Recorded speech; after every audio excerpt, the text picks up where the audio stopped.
We're going to go ahead and kick off. Good morning, everybody. Thank you so much for being here with us today for our second office hours for Intuit Transactional, also known as Mandrill.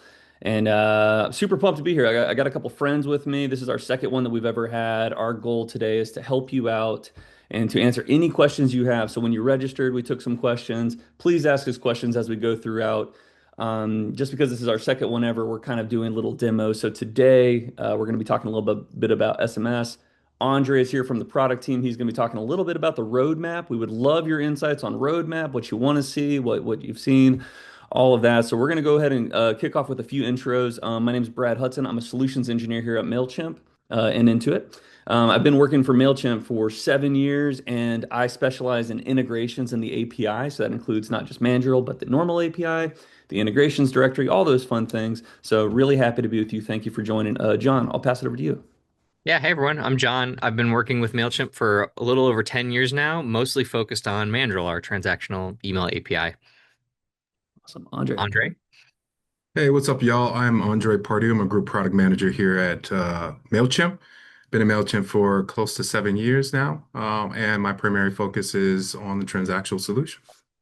Amazing. Got some veterans here. Okay. Let me see if my.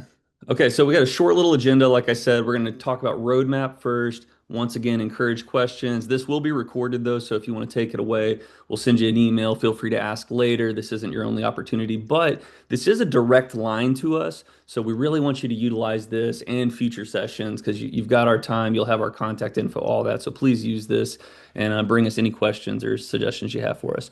We'll quickly address the registration comments. We're going to go through a quick little demo for SMS and then answer any live questions that you all have.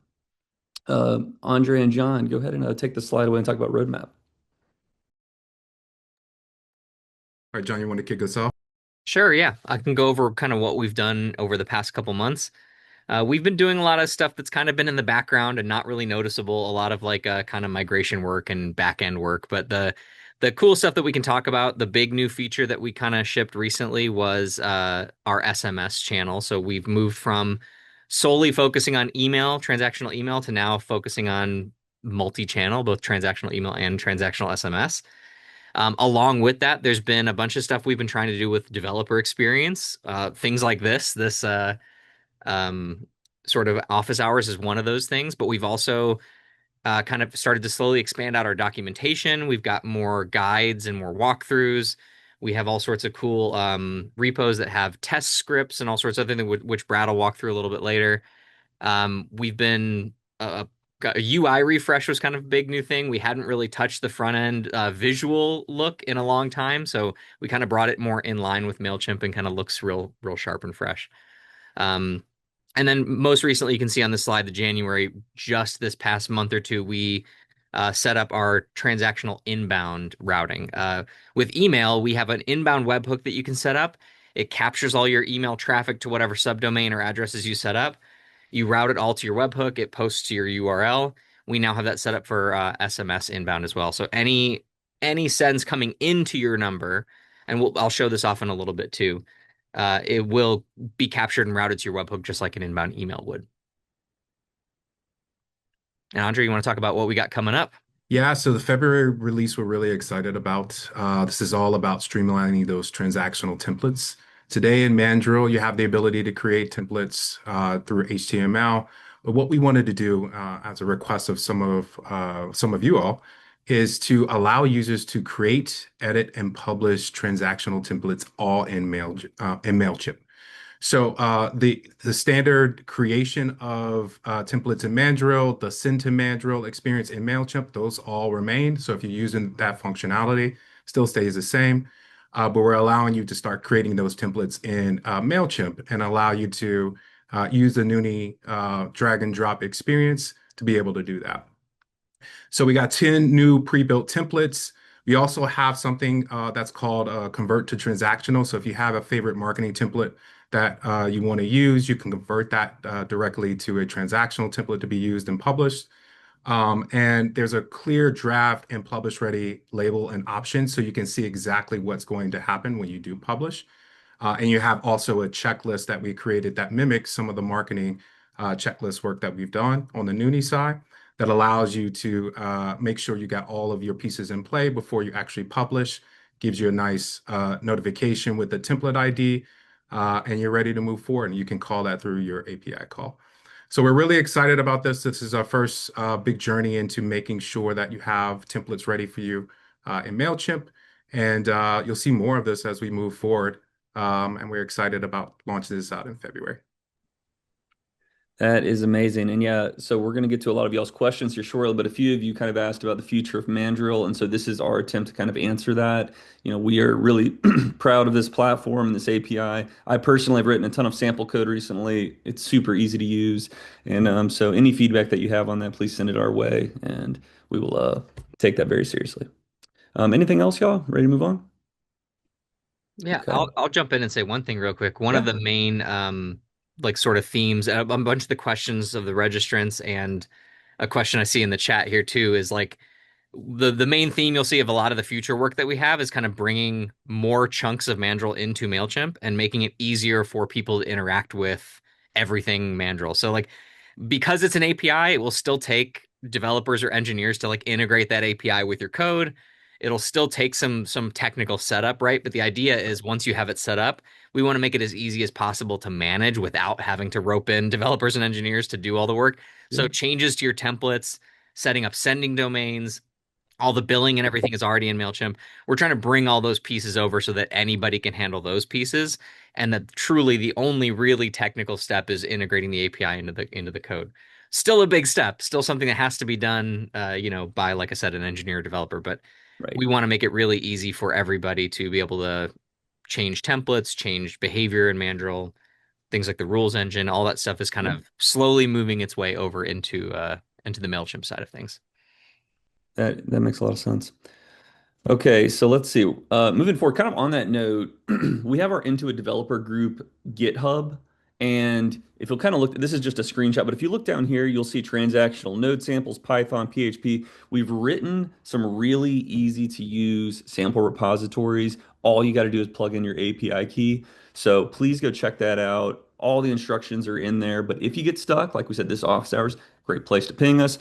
After this, you'll get an email about how the session went. Feel free to ask that. Also, go through support. But these are really good places to show just how easy it is to get set up. You'll find really good starter code in there. We also are releasing on our Intuit developer group YouTube. So if you look down here, you'll see transactional videos. These are how to use those repositories, and kind of some of them include Postman and other things. So please check that out if you're kind of just considering it for your team and you don't really want to get into the code yet and all of that. So with that said, we're going to jump right into your registration comments. So whenever you signed up, we asked you, hey, do you have any questions ahead of time? So we have a few of those here, and some of them we've kind of grouped together that had similar themes. So if you don't hear yours exactly, it may be grouped with somebody, but a couple of us will answer them. So our first one here we had was kind of around industry specific. So our company develops software for the restaurant industry. Curious whether this would be useful for restaurants. And so, John, Andre, would you like to weigh in here? Yeah, I can jump in. I think definitely, depending on kind of other software that you're using in the restaurant, uh, I think transactional email and specifically transactional SMS makes a lot of sense to try to integrate kind of anywhere there's commerce being done.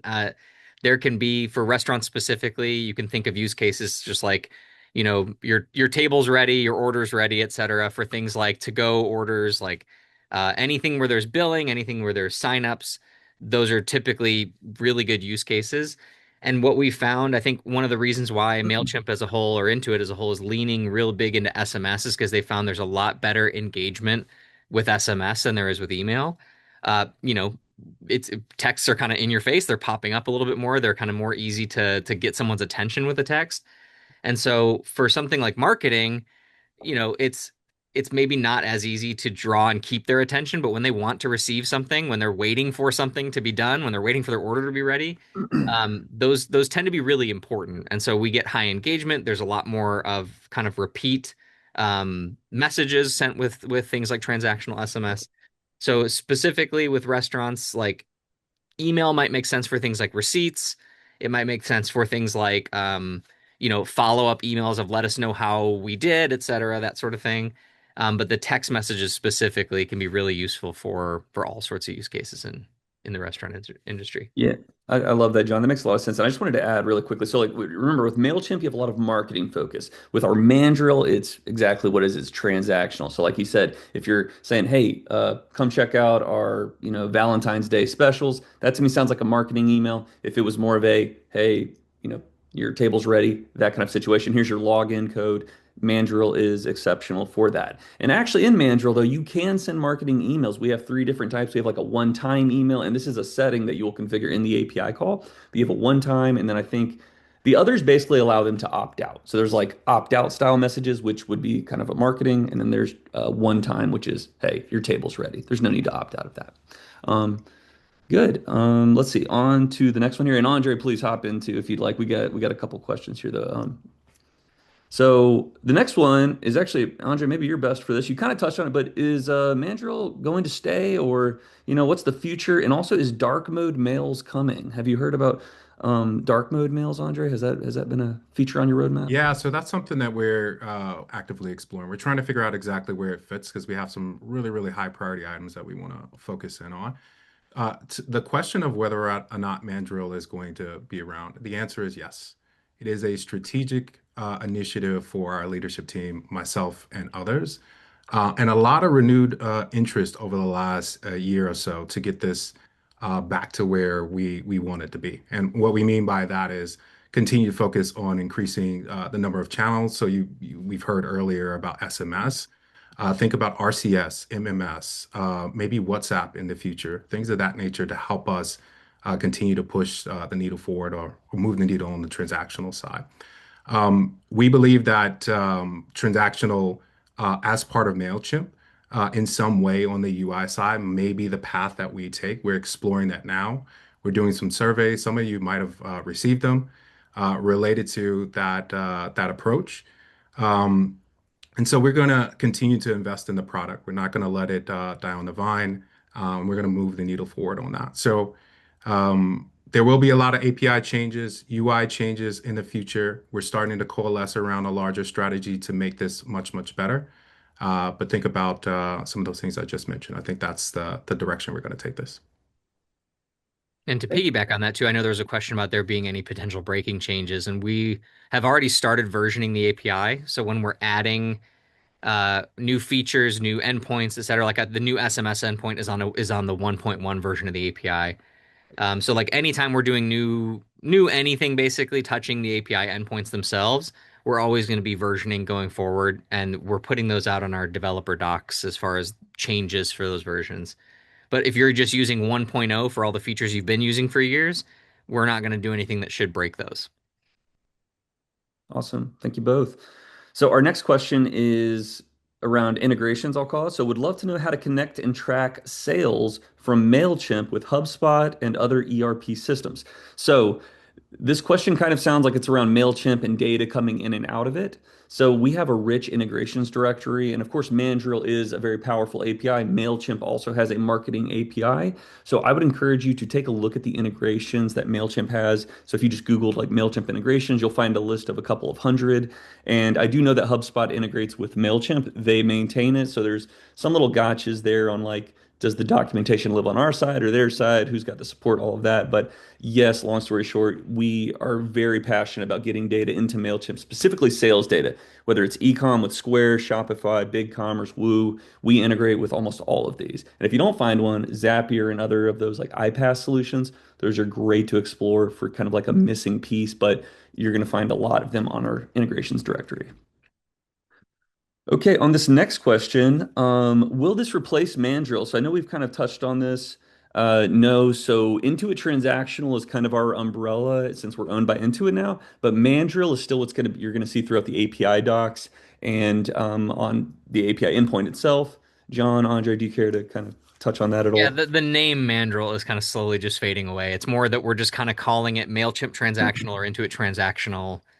You'll hear us kind of say it interchangeably just because we've been working on it so long we can't get it out of our brains. But the name and the branding of Mandrill is kind of what's fading away. Core Awesome. product is staying the same and being built out though. And will we have expanded analytics? So I'm not sure. I guess Andre, John, what do y'all think? Yeah, so that's definitely on the roadmap. We've made some changes to move our data to from the Mandrill side, some of it to CDP, that allows us to do advanced analytics. CDP is a platform that was introduced when Intuit bought Mailchimp. It's primarily on the QuickBooks side, but allows us for advanced analytics. So think about one having extremely detailed activity feed, longer time periods for your activity feed. I know that's something that we hear a lot on the VOC side, and also in the future, an integrated experience across marketing and transactional if you want that, right? So you can see touch points across multiple customer touch points across one single customer. So that's all in the works and plan because Mandrill and Transactional was a bit of a separate app and experience. These types of integrations are a little bit slower at times and want to make sure we get these experience right and roll out something that's valuable to you all versus rushing to move something forward. So expect some of that reporting stuff to come sometime in the latter half of the year, and then focusing in on making that kind of a unique experience. Awesome. Thank you. The next question, trying to get our sub-account clients to verify their email on Mandrill has been very difficult. Is anything changing with this? Is this still the way the process is? I think the still having to verify or authenticate your sending domains is going to stick around. Hopefully, though, we make it an easier process. And one of the ways we're going to do that is by, again, common theme here, like right now we have two different places where you can edit and create templates. We have two different places where you manage your domains. We're going to bring that process slowly into Mailchimp, so you won't have to go verify a domain in one place to send marketing and verify a domain in another place to send transactional.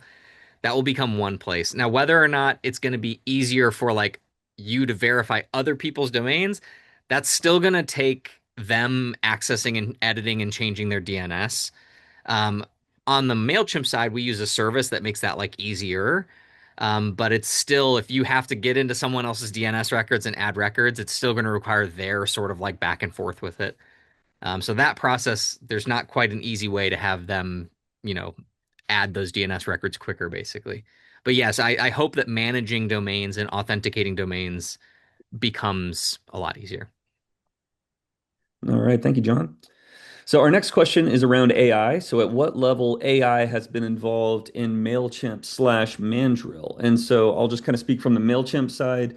So Intuit as a whole is embracing AI. You're going to find it all over Intuit Connect, our website's QBO, everything. So naturally, Mailchimp is going to have a lot of AI throughout.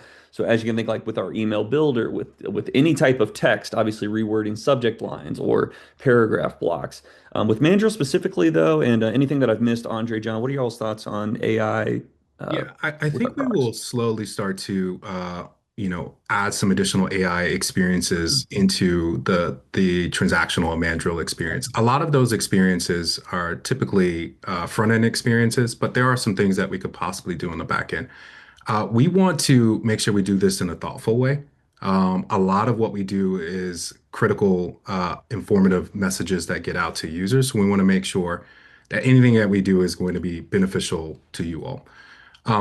The expectation is that we'll probably get some of those AI experiences that we're developing on the Mailchimp side for free as part of some of our consolidation moving some of our experiences over into the Mailchimp solution. And when that comes, we'll address each one of those.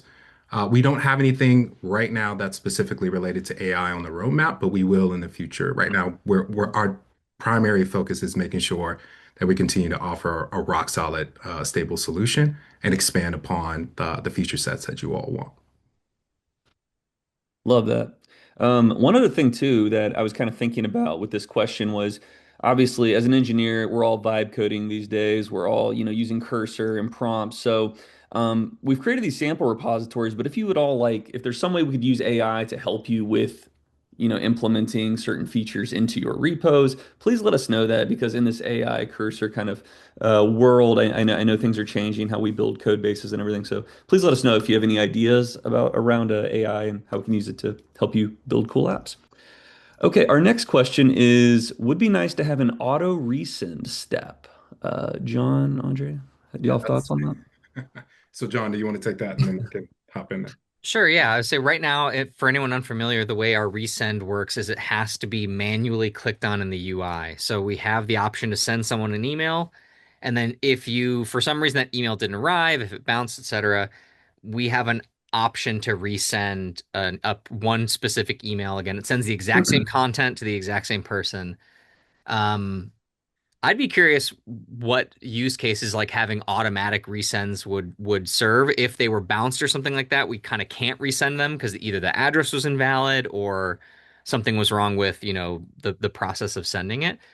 But I could see it definitely being like the way I imagined the question was like uh if somebody said that they didn't deliver, or if we got some sort of feedback that the receiving server wasn't able to deliver for like a transient bounce or something, not like this address doesn't exist, that if we got that feedback from there, that we could automatically retry after X amount of hours or days or something like that.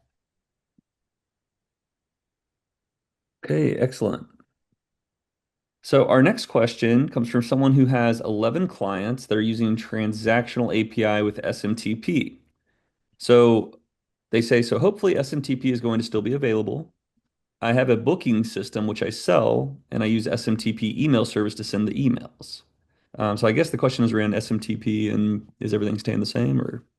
Yeah, as far as I understand, we haven't talked about sunsetting or turning off any sort of SMTP connection. We've had that from the beginning, and I think we're keeping that around because I think broadly three ways to send. You have our send API endpoint, we have our template API endpoint, and then we have SMTP. And it's almost a even split between the three. So about a third of our traffic comes from SMTP, two-thirds comes from those two API endpoints, and they're about evenly split. So I don't think we'd be turning that off anytime soon. Yeah, just want to echo that point. That's not in our plans to turn that off. I think we'll maintain and hold on to that for a while. Excellent. Let's see. Okay, our last registration question. I'm working with my team to mitigate the occasional spam that gets sent out. Spam, this is a constant problem with Mailchimp and Mandrill. Through our platform, the problems we have, we don't get rejections when sending email. So we don't know our account has been disabled until we hear from Mandrill. What are the best ways to validate this and I guess defend against that? Do you have any recommendations? Yeah, I can say there's two kind of parts of the question. One is like how to mitigate or prevent that sort of spam from happening, and then the other is like what happens if, your account gets temporarily paused or something while you figure out what the cause was. One, as far as the pausing or like knowing that your email's been stopped, if our compliance team recognizes that something's happening with your account, either spam is getting sent out or something's happening, they can pause your account and your emails get backlogged. In your Mandrill account, we do have an option to alert you based on a backlog. So you can say, if my backlog is more than 20 emails or something, send me an email alert. Um, you should also get an email from our compliance team when it happens. And typically, I think the second they click that pause button, it triggers the email to send you. But yeah, when the emails are going out, if spam emails are going out, they typically won't get rejected until they have some sort of bounce or spam complaint event. So if somebody's abusing your platform, if they're using your system to send a bunch of email that shouldn't go out, it's going to result in a higher than normal bounce rate or a higher than normal spam complaint rate. And those things are something you can kind of just have to monitor for. You can temporarily you can log in every so often to your Mandrill account and look at your reputation stats. When I go to demo some stuff, I'll make sure to hit that page so you can see your kind of reputation graph. And in general, as long as you stay under a certain amount of spam complaints and bounce rates, it's accepted. We know that there's going to be some of those things that happen, but if they spike up for a certain reason, like some sort of event that happens, our compliance team usually notices and they'll reach out. Amazing. Thank you so much. All right, that concludes our registration comments. So we're going to move over to John's demo. But for the next office hours or after this call or anything, please send those. And as we've done here, we'll address them and try to help you out. Okay, John, you want to take us through a quick little demo? Yeah, I'm gonna steal your screen Yeah, yeah, share yeah, go for here. it. Let me see. Cool. So I'm logged in here to one of our sort of demo Mailchimp accounts. We have a sub brand that we've created called Big Mood Spa. Um, some of this I talked about at the previous office hours, so I'll be repeating myself a little bit, but I want to talk us through kind of like the SMS setup and what it looks like to send through both marketing and transactional SMS. So just like we've been talking about, a lot of pieces now shared between Mailchimp and Mandrill. If we go to the SMS sort of nav here in Mailchimp, this account already has SMS sort of set up, but generally you'd see options here if you don't have it already to start the registration process. Registration, you're going to need a bunch of information. You're going to need a tax ID number for your business, etc. The main thing you're doing here is you're setting up what's called a program, and that's like your license to send SMS. And once you have that program set up, you have an audience in Mailchimp that you attach like a number to or attach a program to. So you get your sending numbers. Again, the process can take upwards of several days. In things like this case, you can see here we have a short code that we're being registered for that can take 8 to 12 weeks. The reason why this happens is because there's a lot of sort of legal stuff that has to be done, registration stuff that has to be done with SMS, specifically in the US. If you're outside the US, those times and the registration process can vary country to country. So it'll all depend on kind of what country you're in, what country you're sending to. We have more information about that on our knowledge base documentation and everything. But this account already has SMS set up. We've purchased a pool of credits, 1,000 credits. And the cool thing about this is all of your program, your number, your credits are all shared between Mailchimp and Mandrill. So if you want to send out some marketing SMS every once in a while, you want to set up a transactional, recurring transactional SMS, you're going to share that same pool of credits. You're going to share the same billing. You're going to share the same numbers. Um, and everything, once you've done the setup here in Mailchimp, you're ready to make your first API call in Mandrill right away. So the setup is kind of the first hurdle. You have your SMS, you have your number. We can then log into Mandrill. If you go to automations and transactional, we have our launch button here. We can see how many email credits and how many SMS credits we have remained. So jumping over into Mandrill, I'm going to start on our dashboard here. When you first log in, it's just our high level overview. But if we want to go really get to the details, we can click on the outbound. Oh, I better log in again. Give me 1 second here. I had been logged out for so long. This is a message that you guys normally won't see, but it's because we have all these protections built in and everything. Well, let's do that. So if I click on outbound, I'm brought into our page that gives us a lot more detail about everything. I can see all of my who I'm sending from, who I'm sending to, the tags that I might have added. In this case, we automatically tag these emails going out with like what type of email they are. So here's our appointment cancellation email. If I click on the view content, that's what our email looks like. Your appointment's been canceled. And then here we have some SMS sends. You see, we try to keep everything in line just like it was an email, so you can send both email and SMS and have them all in the same place. Same thing here. I can click on view content and I can actually see the content of the message. With SMS, it's a lot more simple. It's just text at this point. But like Andre mentioned before, we're looking to add support for RCS, for MMS, for other types of text messages that can add more content, have more sort of a messageability there. Another thing, if you want to do here, if you want to sort right now, we are showing the stats for everything. We're showing your SMS and your email all together. Click on this little guy here to bring down all your expanded sort of search capabilities here. And we automatically tag your messages now with the channel. So channel SMS or channel email. If I click on the SMS channel, or if I just type it in the box up here, channel colon SMS, I will get all of my SMS messages. If I switch over to channel email, I'll get all my email messages only. If I specify one of the tags that I've chosen, it'll show me just the sends for those tags, etc. But here you can see we track opens and clicks for SMS, even though technically we can't track opens in the sense that like we don't know when someone has looked at the text message. We track an open when the first click happens. So we know the fact that they've clicked on the link, that they've opened the message, and we let you know they've opened it. And you can see if multiple clicks happen, we also register that too. So this one has 2 clicks, which means they've opened it at least once and clicked on it twice. So we keep your delivery stats just like we do with email here. Another cool thing I mentioned before, the inbound processing.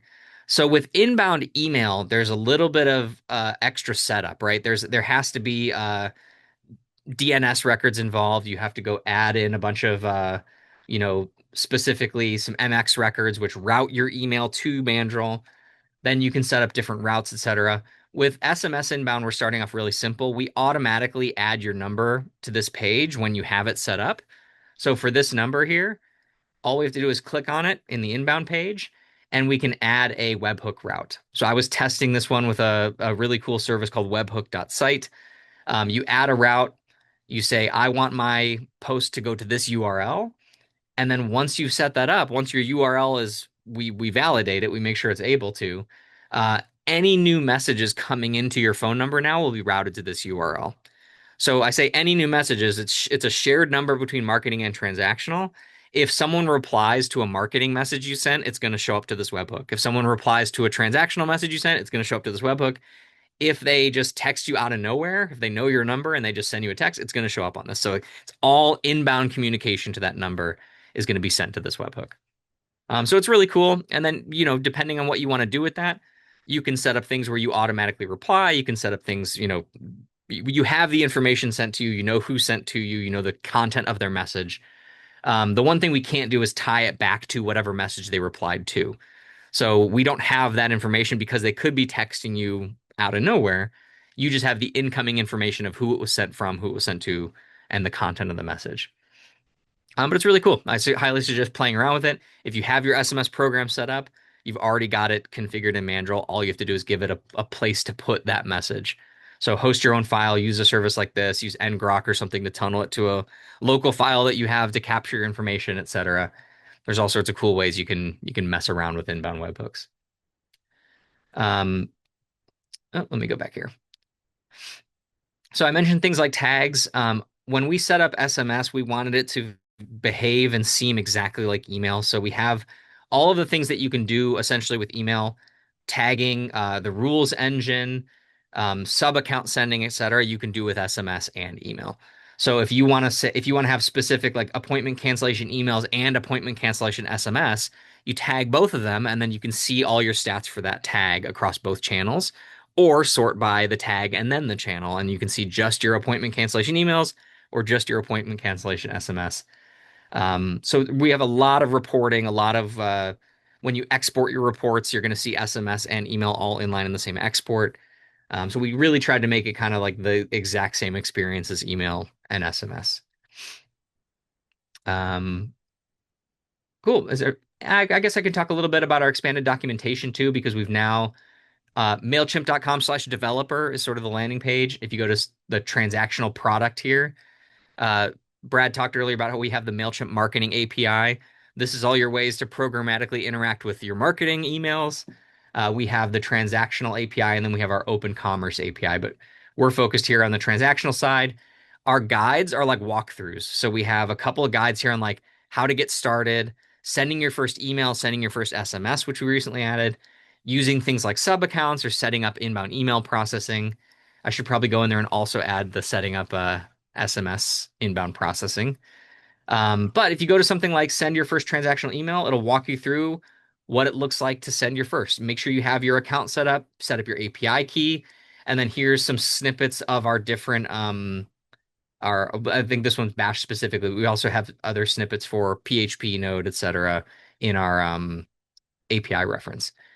So we have our guides, which are our walkthroughs. We have our documentation, which is all of the like technical information that you need to know, going through things like all of the, reporting and everything that I was just talking about.